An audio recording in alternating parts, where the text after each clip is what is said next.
I don't think Liverpool should look for another Klopp. They won't find him. They will be disappointed in doing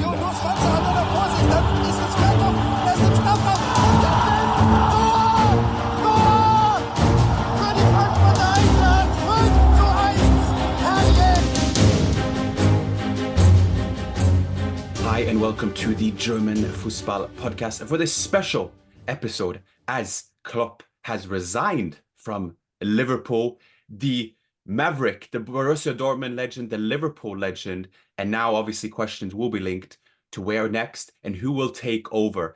And the Bundesliga and German football is intrinsically tied to this, Dad. But I guess asking you first, what's your first thoughts in terms of this surprise announcement?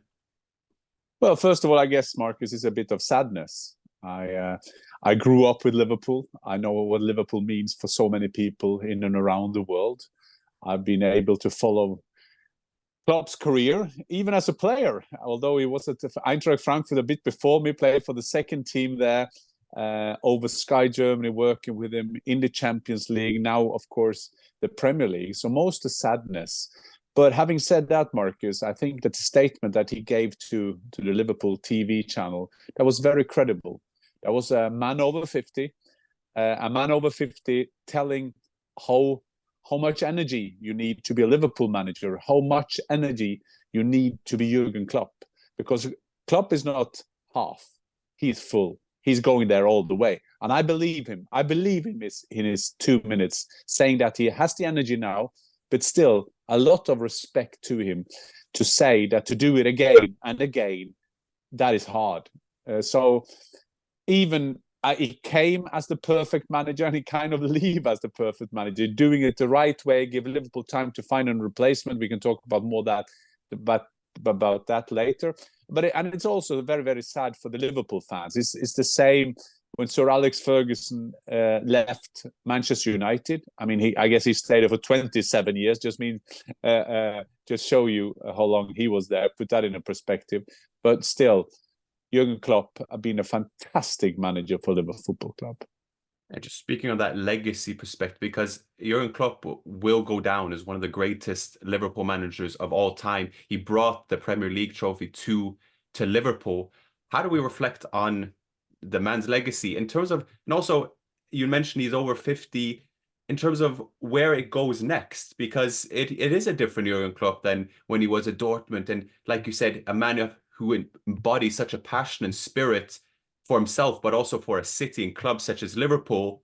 It is a different requirement of a manager and a different stage at which he finds himself in now. So how, I guess, reflecting on the past, but also the future of Jürgen Klopp? Well, I think that everybody, although we're not all Liverpool fans, diehards, but there are a lot of them. But we know the history of Liverpool Football Club. Liverpool Football Club, the modern Liverpool Football Club, is based on the work and the culture and the philosophy of Bill Shankly. And he took them far till the mid-70s. He gave it to his assistants, Bob Paisley. They were a part of something called the boot room, where they had a lot of people sitting around Shankly, Paisley, Joe Fagan, Roy Evans, people, Ronnie Moran, a lot of people staying around talking football, talking about way to do it, way to get success. To have a legacy after that, to come after these guys is very hard. They managed it with Kenny Dalglish, Sir Kenny Dalglish. He came as a replacement for Kevin Keegan, turned into one of the finest players we have ever seen in football, turned him into a fantastic manager, showed his personality, showed his respect for the people of Liverpool with the Hillsborough tragedy. Somehow he said at the end as well, I'm empty, I have to leave. And yes, we've had good managers there. Benitez had a good spell there, of course, winning the Champions League. But Jürgen Klopp came there, and that was not just to come there as a manager. You come to Liverpool as something more. You come there as an ambassador, a kind of guy to have to identify with the people. Liverpool is one of those cities in the world. It's us against the rest of the world, at least against the rest of UK. They're more like a republic inside a kingdom. I think that is a precise description of it. And Jürgen Klopp did that. He did that in Mainz. He did that in Dortmund. And he did it at Liverpool. But especially Liverpool, he managed to kind of be a symbol for a region. He took the Premier League back. He took the Champions League back, so to say, in that final. But he gave the proudness back to Liverpool and the Liverpool fans. And yes, he just signed a new, or 2 years ago, he signed a contract till 2026. And now in 2024, he says it's time to leave. I think the way he did it, I said it in the beginning, not only was he credible, but it's also good timing. It's a bit in the shadow today, but all the staff in and around him is leaving. Schmatke is leaving, the sport director that was maybe planned, but still he's leaving after this transfer window. So this is a new start for Liverpool Football Club. It's also a new start for Jürgen Klopp, Markus, based on the second question you said, is that you've seen Pep Guardiola, you've seen Thomas Tuchel take a year out. I think that is quite sensible. It's tough because when you're succeeding, and Liverpool could ending up winning 4 titles this season. I mean, they could. They're still in there, but still, it's a great respect to do what you feel is best for you. And if you are down on energy, then you should take a year off. I think it's very respectful the way he's done it. They give them time to do the analysis of what kind of manager, what manager is available, what is possible to do. And Jürgen Klopp, I think that he will take a year off. And if you want to ask me now how they will do it, I think he will be back as a national coach for Germany in 2025. Only problem there, they have a national coach. He got a contract, I think, till the Euros, Nagelsmann. So then they have to find an interim manager, take him for 1 year. And I guess that could be Rudi Völler, couldn't it? But I still think that Klopp is doing the right thing now for him. And I think that is the main thing that every human being got to do. And as you said, I mean, the work that he's done at Liverpool has been fantastic. But also, we spoke at the end of last season, there was a lack of spark in the Liverpool team. There were genuine worries as to what this Liverpool team would be. And then Klopp has said, well, for me, it's year 8, but for this group, it's year 1. And all credit to him is that he was able to regain that spark. They're now in the Carabao Cup final. You said they're in the running for all 4 tournaments this season as well. And leading the Premier League as well, which I think took people a bit by surprise, considering the leaders in the dressing room that they lost. Brought in some Bundesliga profiles as such. Just to conclude this Klopp question, and then looking towards the future for Liverpool and a certain perhaps Bundesliga manager involved in that, what kind of effect do you think it has on a group that Klopp announces it in January? Positive or negative? Because it seems a bit split. You could see it both ways. It's love, love, love. This is Liverpool. There's nothing you can do that can't be done. There's nothing you can do that can't be. So there's always, Liverpool is love to football and is love to Jürgen Klopp. So I think that this could have a positive effect on them. This will be his end tour at Liverpool. One last dance. One last dance. And it's also, I know the English fans, they will praise him because they know their football.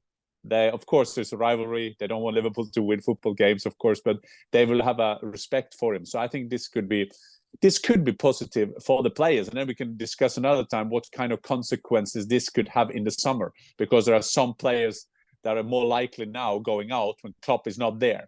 But I think, Markus, you put your finger on a very important thing. They had a bad season last season, Liverpool. And Jürgen Klopp has managed to take the team back to be a title contender, being the main challenger to Manchester City. And I think that costs. But Liverpool has made it. Klopp has made it. So I think that this could be a part of his legacy, also what he has done this season. They're in one final already. They will be the favorite in Europa League. They are top of the league. They got Manchester City at home. So there is a lot of chances for Liverpool to end this season with some trophies. The thing before we start with the replacement, Mark, is it's nearly, when you look back at the 9 years he's had now at the helm at Liverpool, it's nearly that he hasn't got enough trophies, because Manchester City and Pep is being like the big rivalry. That year that when they took, was it 100 points, and they still couldn't do it. They scored like 1,000 goals and they still couldn't do it. So that has been frustrating, of course, because he has managed every season to have a very, very competitive team. Champions League, Premier League, and some cups, but still, he has taken their dignity and respect back. And now looking ahead, everything suggests, or at least that Xabi Alonso will be the front runner for the job. For us, we can merely speculate. We look at Xabi Alonso's season. We followed it closely through the podcast. Obviously, Leverkusen, an historic team as such in terms of how he's turned around the culture at Leverkusen now as they lead the Bundesliga, still unbeaten. Where are we in this situation? Will Leverkusen pave way for someone to go? Will Xabi Alonso even want to go? Obviously, you have Bayern and the Tuchel kind of situation, which he's a bit unsteady in the seat as well. Where are we in this whole analysis? I think that the favorite and the front runner will be Xabi Alonso. Success, former Liverpool player. You see that he has head and tail to everything he does. I mean, there is a way he's doing it. He has changed the culture at Leverkusen. It's not like Liverpool need to be changed, but they need to have a face of a new coach to take. So he has to be clear in what he wants. There was a talk about a clause saying that he could leave for Bayern, Liverpool, and Real Madrid, but the CEO in October of Bayer Leverkusen came out and said there is no clause, but we have an understanding. That meaning they will have a handshake, they will have an understanding. If Liverpool come in big for Alonso, then he will at least have the possibility to speak to them, see if this is a project he wants to be a part of. The minus, to be devil's advocate on Alonso, is of course that he is inexperienced. And in all due respect to Leverkusen, it's easier to be a manager of Leverkusen than it is of Liverpool. Leverkusen, not even one of the most popular clubs in Germany. And Liverpool, a global player. So that would speak against him. Steven Gerrard doesn't have enough pedigree, a kind of image of his ability as a manager. He got other pluses being a Liverpool legend, but that won't happen. Mourinho, that won't happen. I would throw in, and you were into that, Markus, I would throw in Tuchel.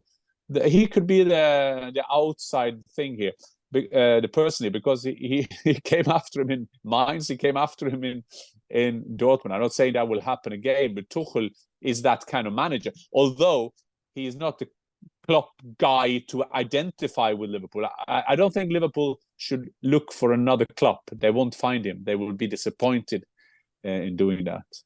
And there's also links to Nagelsmann as well. Yeah, but I think that would speak against Nagelsmann that he showed, and I said that at the time. I said that in our podcast, Markus. I said that would speak against him, that he will not seem to handle the Bayern stars. I'm not saying that was the reason why he didn't succeed.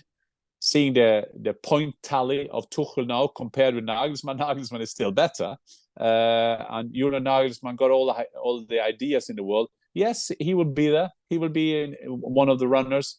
I saw also that the Serbi will be there. I think what would speak against him is that Graham Potter didn't succeed at Chelsea. Does that matter? No, of course not. But it will matter. That is just how football is. I think that Liverpool will take them a bit time now, because I think that to now announce who will be the manager, it is likely that manager will be somewhere else. I mean, it got to be. That is not, you don't have to be Albert Einstein to understand that. But I think for Alonso as well, Xabi Alonso, this is not a good day for them, because he wants to concentrate 2 more games now. Then they're playing a big game at home against Bayern Munich, 10th of February.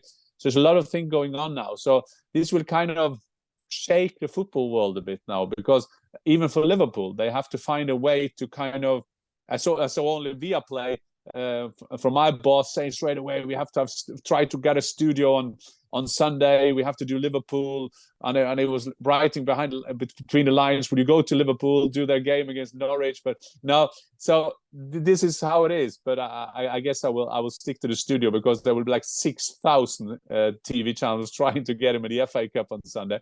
But so this will shake everything, Markus. Jürgen Klopp is one of the, if not one of the biggest name in football. He's up there with Ronaldo, Messi, Haaland. This is a guy up there among the biggest, Mbappe. And just to conclude on this is the fact that with Schmatke leaving as well, it's a new era for Liverpool. We've seen that this year in terms of the team and the players coming up and the integration of youngsters, younger players, and some more experienced. But they need a new manager and they need a new sporting director. And those are two pretty big decisions for Liverpool to make. Dad, just to conclude this, you've worked with or you've interviewed Klopp plenty of times. You've been pitch side. You've been there for some of the biggest moments in Liverpool history. I guess I wanted to end with your top 3 moments with Jürgen Klopp. Well, that's a hard one because, as you say, I've been a fan of German football all my life. I followed Klopp since he started at Mainz, failing to go up, then go up. And you know, there was so much around him. He turned into a German hero, must say, cult hero. That was during the 2006 World Cup. And that is important because he worked for one of the state TV channels and he charmed everyone. You know, Klopp is like, gave the punditry. Of course, if he wanted, he could be one of maybe the best pundit in the world because he got that. He understands the business. 2006, whole Germany. So wow, this guy coming there with his old jeans, coming in there just doing his stuff. I started following him very closely, man to man, when I worked for Sky Germany. I was there for 3 years. We had the match of the day that was 6:30 on every Saturday, and Dortmund, of course, being the great team, being involved in a lot of them, and we had a studio down at the pitch side, so I was always 10 minutes before the end. I was standing in the tunnels and I followed Klopp. And mind you, when you see Klopp today, he is calm. If you compare it with 10 years ago. Now it's hard to. I was thinking of that, Marcus, because you sent me a message saying I would do that. I think I would start with one that is also Klopp, the third, because he's very emotional. So you can have a fight with him. And I think because he knows me from the German time, he's even harder with me sometimes, or very hard, and he's very clear as what he's saying. And I think one time in Paris they lost, and we are standing very close, listening to the interviews. So when I then kind of repeated a question before, because there was a big thing about the referee, and he told me, just go into the room, just go into the referee and ask him yourself. Yeah, but Jürgen, I can't do that. It's not possible for me. I can't. Yeah, just go in there. Just tell the referee. And I said, yeah, but I just want to listen to what you're saying. And he said, you just listen to what I said because I just said it to your colleague. And that was one fantastic. And he's a hugger. At the beginning of my TV career, interviewing him, I was told not to hug him because they saw that on TV. So there was some people reacting to that. So I stopped hugging in front of the camera. But you can confirm he's a good hugger. He's a good hugger, very good hugger. You can see that. You see that what he's doing with his player. And second, I think that I was in Dortmund. It was not concrete on him, but I was there when they were a great team. They won everything. Or a couple of seasons they won the Bundesliga, and we were there at the game that thing.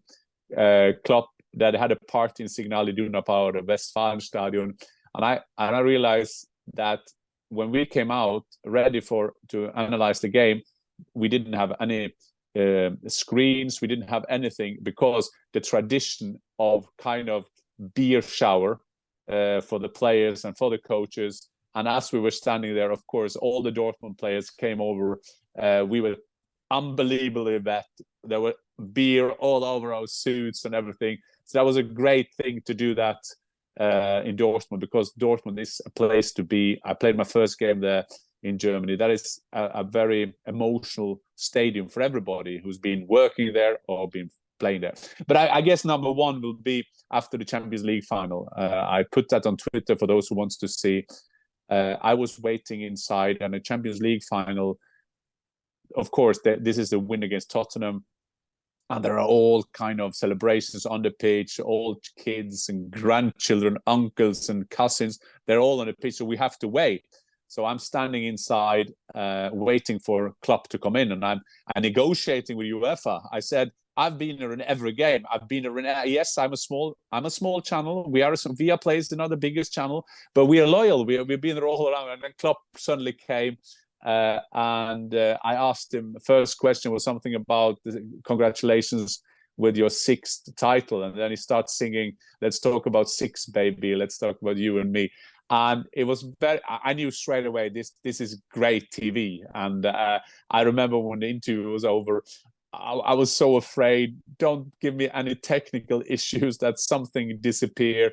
And my boss in Oslo, I texted him many times, "Is it on? Is it on?" And he said, "No, we have some adverts on." I said, but get it on, get it on, get it on." And so that was a great thing, and that is Klopp at his best. I'm not saying we will miss him, because we haven't seen the last of Jürgen Klopp. But of course, as a Liverpool manager, I think that he will end up getting a couple of trophies this season. So I think that he earned the biggest respect, not even what he has done at Liverpool, but also what he did today, being so honest to the Liverpool fans, and first and foremost, being very honest to himself and the energy and what he needs to take a big club like Liverpool in another season. Thank you, Dad. And it certainly won't be the last we will speak of Klopp, the Germany job, Nagelsmann, Tuchel, and last but not least, Xabi Alonso. So thanks a lot, Dad. And then we'll catch up very soon. Auf Wiedersehen.